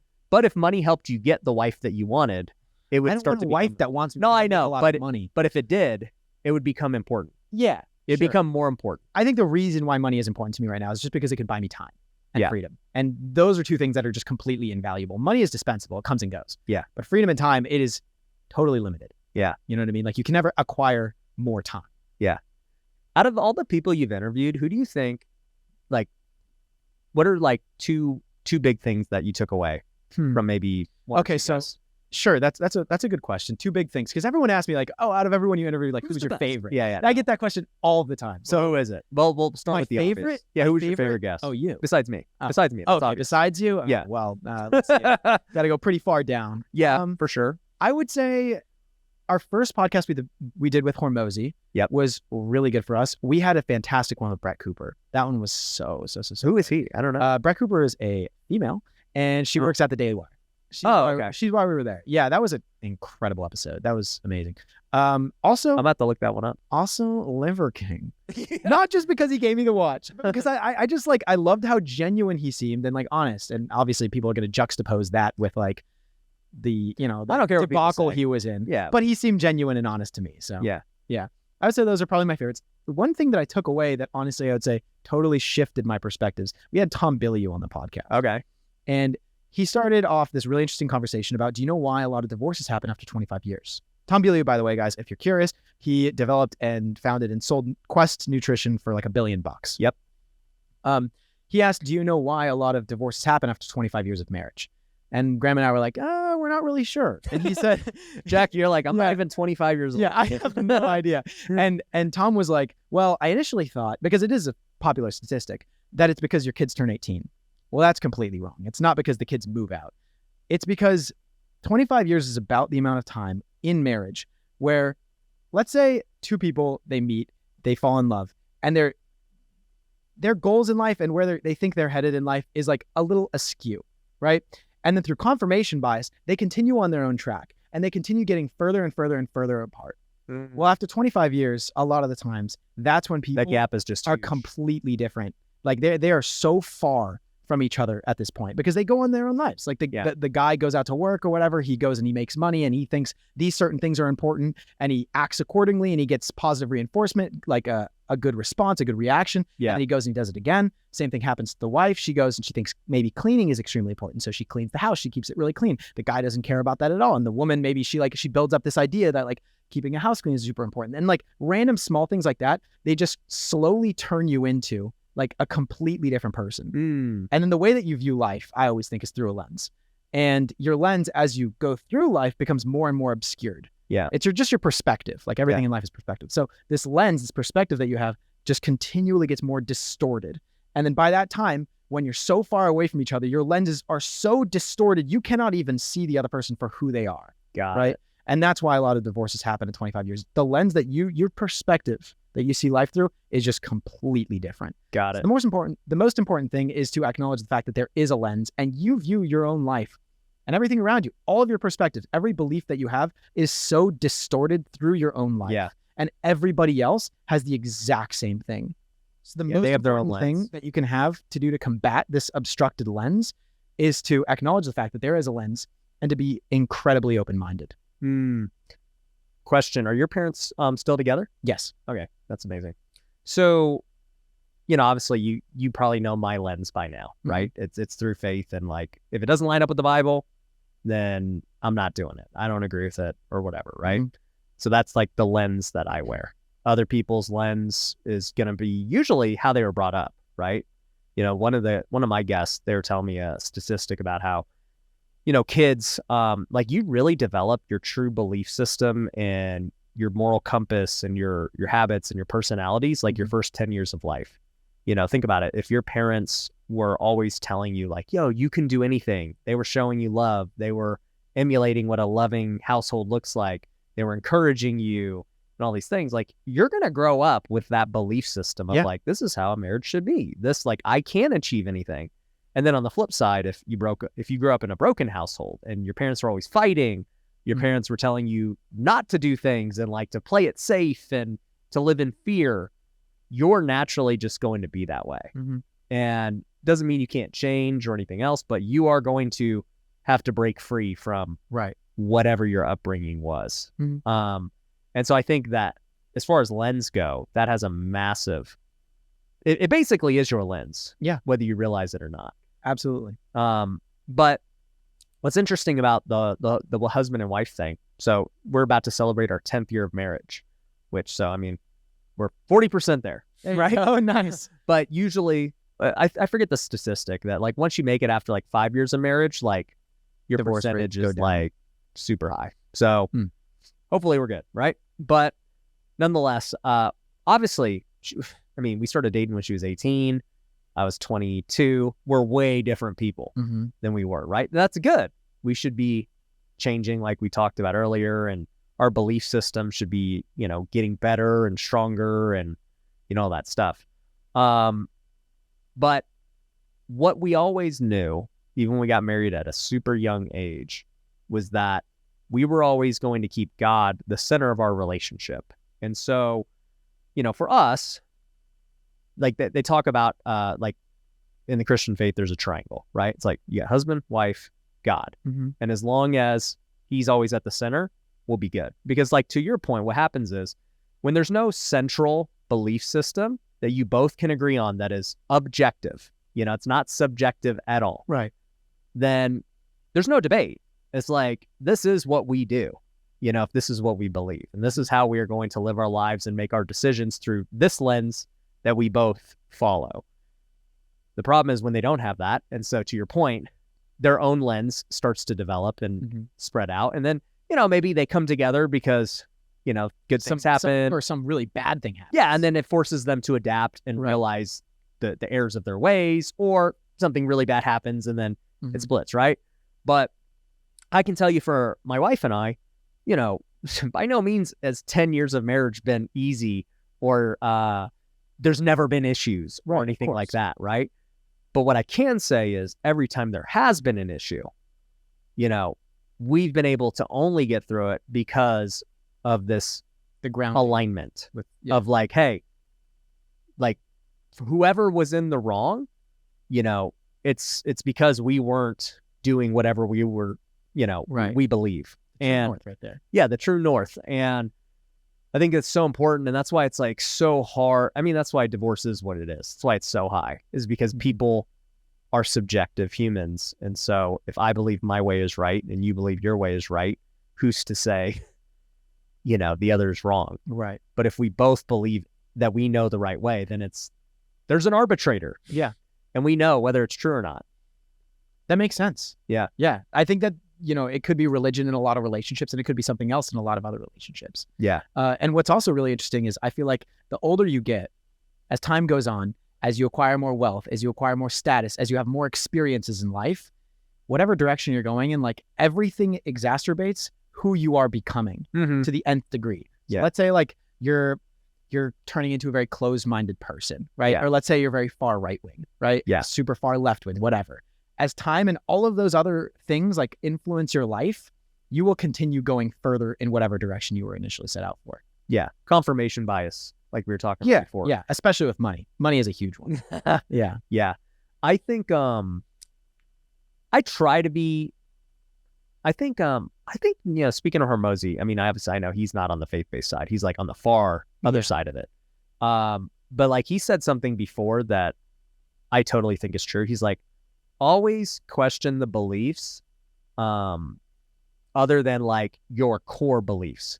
So I don't remember how he phrased it, but he's basically like, you're going to have your beliefs that nobody can ever shake from you or like you'll go to the grave believing those things. But everything else you should question. Like, hey, is there a better way to do this? And so it's like, you might believe that on the faith-based side. Like, yo, nobody is ever going to be able to shake these beliefs that I have. Based on my life experiences to this point, I know this to be true, right?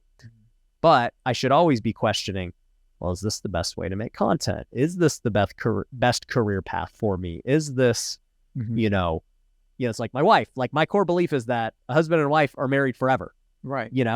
Nobody's going to, if somebody starts telling me that, like, well, marriage is meant to last for a certain period, and then I'd be like, no. Like, I don't need to hear what you have to say, right? Like, but how do you know this is a core belief. What the core beliefs are? Like, what if you do have a core belief that is wrong? Let's say, theoretically, there has to be someone out there with a core belief that is wrong. Oh, a lot of people have them that are wrong. So would it be important then to maybe question who you are, the core beliefs? Well, I mean, and I don't know, it'd be great to have Alex on to explain his reasoning behind it, but it's like, you're going to have core beliefs no matter what. Because if you don't have any foundation at which you stand on, you're just like, you have nothing. If you have no moral compass or no foundation of anything. Well, you can have just general guiding principles, but yeah, and that's your core beliefs. I'm not saying you got to have, I think you do have to have. So I guess like an extreme example of a core belief is like, some people, and look, you could debate anything, right? But like some people say, well, you should never kill, right? You're like, I can't even kill an animal, right? But then it's like, you go into war, you going to kill? Right. But for me, I would judge it through my core beliefs of the Bible. And it's like, yeah, people in the Bible went to war and they killed people. Like, it happens a lot. Now, do you just go murder somebody because you don't like them? No, that's against core beliefs. It's against the law. It's against all these things. But, you go to war, it's a different story. See, I heard a quote that was something along the lines of people question all of their beliefs except the ones that they don't. It's like you question most of your beliefs, but there are certain beliefs that you have that you don't question. And I interpreted that as like, question everything. And I also heard another quote, which is, don't be so open-minded that your brain falls out. And I also disagree with that. I think your brain can fall out. I think it is so good to stay dynamic and to question everything, because you really do not know the difference between right or wrong unless if you're constantly questioning it. Culture, like what is right, even within certain cultures, changes over time. So you always have to question. Yeah, I think, and once again, that was something he said that I happen to just agree with. But once again, that's just like a subjective belief. By no means is it right. It's just like, yeah, it makes sense to me. Hey, right, that's why we're questioning it, right? Yeah, like that's how I do live my life. Like I have my core beliefs, and then like everything else is up for debate. Like I'm like, all right, cool. Like maybe this is the best thing. Maybe it's not. Like I don't know, right? But yeah, because like, for instance, talking about this whole gender identity debate. Sure. It's just like, okay, a man is this and a woman is that. Like, in my mind, it's never even been a doubt. That's been a core belief. Now, society is trying to make you question what a man actually is and what a woman is and all this stuff. And it's but questioning doesn't necessarily mean refuting. Like, it just means like, yo, let's bring this to light. Let's have a conversation we haven't had before. And sometimes maybe the questioning will be directed at something that doesn't need to be questioned, but it's good that you allow for the questioning to occur rather than stifling it right from the from the root, Well, it goes back to, is it like productive, right? Like going back to, is this even good for society or whatever? It's like, the whole of what a man and a woman is has never been a debate for up until like recently. Since the beginning of time, nobody debated what a man and a woman was until maybe 30 years ago or 40 years ago. And then now you have this agenda of like, no, hold on. Like there's all these different things that define what a man and a woman is. And it's like, right. No. But think about then those people that, let's say you have somebody that believes that men and women are interchangeable and you can be gender fluid and stuff like that. And they hold that in as one of their core beliefs because they have that lens. Just in the same way that you do. You admit you have a lens. Every single person that lives has a lens. They have their own lens. And they believe this to be the axiomatic truth that gender is fluid. Right? That you're not born heteronormative. You're born in some fluid, like whatever state, right? I'm not really sure what the lingo is, right? Then don't you think that it should be smart for them to question their core beliefs if yours disagree? Oh, trust me. So the whole thing, like, once again, with Alex is like, by no means do I think that's a set in stone thing. I was sure, yeah. I agree. I'm not necessarily debating you. I'm just raising question. Yeah. Right? Well, no, I think those people should question it, in my opinion, right? But at the end of the day, it's just funny, like, what happens when you do question certain core beliefs. Something as like night and day as what a man and woman is. Hey, is the sky blue?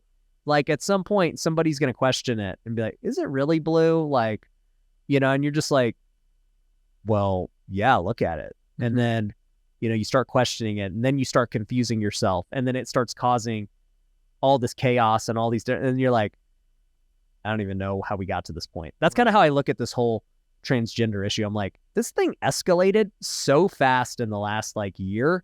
I have no idea how this even got to this point. I think just overall, it's really important to question, because your core beliefs are your identity. Yeah. And I think the less that you identify with, for a general rule, probably the better. Because once something comes in that questions your identity, let's say you pick the wrong battle and you decide to identify with something that is subjective, right? Once that starts being questioned, you're going to have an identity crisis. Well, everything you identify with is subjective. Well, you could identify, I suppose so. But even I would say, sure. Yeah. The spectrum of subject and objectivity, let's say. Because but basically what we're saying is, even the objective things are being questioned. Like, a man and a woman, biologically, there's no questioning what is what. Yet we're still questioning it. We're questioning an objective thing. So that's fair. I mean, I really don't know much about the science of it, but that sounds about right. I mean, you're born with one body part or not. Like, it's just yeah. There's nothing really to question about it, yet we do. So, So you think that there are some things in life that are just not worth questioning? Well, I don't think it's worth. I don't even waste my brain power on it, because it's just like, whatever. People can debate about it. It's just, it doesn't affect me. It's not gonna change my life one way or the other. Right. So why even worry about it? I think this is a fundamental, probably, disagreement between you and I. I think that everyone should question everything at all times. Yeah. And identify with as few things as possible. And I totally understand where you're coming from. So let me say this, right? So we talk about identity and uniqueness and everything else. We were talking about this pre-show of, sometimes on iced coffee, you guys want to kind of play in the middle, right? You guys don't want to be politically on one side of a thing or the other. Whereas I'm just like, hey, well, if you look at the most successful people, they pick a side. It's like, this is what I believe. This is what I stand for. If you don't like it, that's cool. Or, I'm going to fight you. Some people are like, I'm going to combat you and we're going to debate about this. Or some people are like, I mean, this is my thing. I'm just like, this is what I believe. I'll tell you why I believe it. Right. If you don't, it's not like I dislike you or, whatever. But then there are people who are like, dude, if you don't believe what I think, you're crazy. You're a fool. You're a bigot. Right. You're whatever. Right. So I don't know. I think that's what makes us unique, is that you have to stand for something. I agree. I think it's really important to stand for things, and no one can ever rob you of what you stand for. But just because you question what you stand for doesn't take any significance away from it. Yeah. No, I agree. I think, my beliefs in the last 10 years have changed. Even in certain aspects of faith, as I've grown in my faith and learned new things and seen new things in my life, certain things I maybe once believed about faith have shifted a little bit. None of the core principles of, Christianity, but maybe smaller things. That makes sense. Yeah. I think we're somewhat on the same page here. Yeah. Yeah. But I think if I had you as a co-host, somebody who can have the other perspective, I'd have a co-host. That's why you're the best, dude. We gotta find someone out there. I know that there's someone maybe that's watching that could be a great co-host. Yeah, guys, if you think I should poach Jack from Graham, poach. Yeah. If you think I should poach Jack, comment below if we'd have good banter with all these amazing guests. I think look, we could talk more about this after the podcast because I have some methods About the poaching. No, not about the poaching. But I also have some interesting like podcast growth techniques that I'd also like to talk to you about. Because I love talking about it because realistically, like I talk with YouTubers all like I don't mean that in like a YouTubers type way, but like mostly people that make this elite society of YouTubers. It's like it's different than like podcasting. So like YouTube strategies don't necessarily work for podcasts. No, 100%. Yeah. If you guys would like to hear what that conversation's like, let us know in the comments too. Yeah, that'd be fun. But anyways, dude, well, I appreciate you coming on the show, man. It's been a great talk. Always watching, always a fan of what you guys are doing, and hoping to see you guys level up and, continue to get even better guests and better dialogue. And it's been fun, dude. Thank you so much for having me on. Really appreciate it. Hey, I hope you enjoyed that podcast. Thanks for making it to the end. The good news is I've got another one that I know you're going to like, and all you got to do is click it right here. Visibility beats ability. If you are really good at what you do and nobody knows about it, my question is, are you really good at what you do? I've got none other than Omar El Takori. His videos are all about cameras, hooks, intros, thumbnails, titles,